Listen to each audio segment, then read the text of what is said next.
All right, this one, again, is just another equation, but we have to solve for the x squared, meaning we got to isolate it first. Okay, so principle of equality here, I'm going to get rid of the 840, kind of like you just would with a regular x, so I'm going to add 840. So that zeroes out. I can drop my 45x squared, which equals now 845. And then I'll divide both sides by 45. And that'll make the coefficient of phantom 1. Now, I believe I get a fractional number out of this. 845 divided by 45. I don't want the decimal. 18.7 repeating. I'm going to push the double arrow button above it because I'd prefer to see the fraction. That decimal is pretty ugly. So I got 169 ninths on that.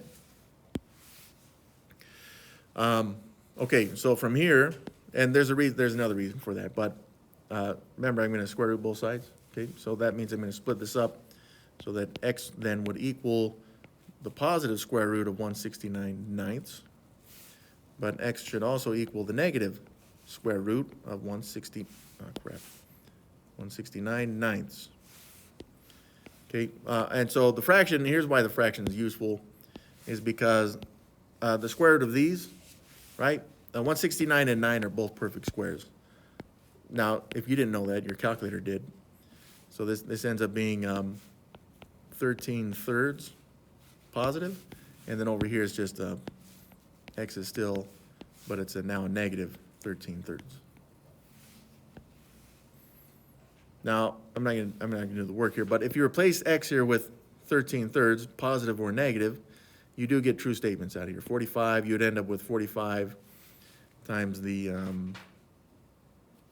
169 ninths, and then I believe that equals, yeah, 845. 845 minus 840 is 5. So they both check off, they're both true. Crap. There we go. Both of these work. So all of this is actually meant to get us to completing the square so that we can start solving some of these equations.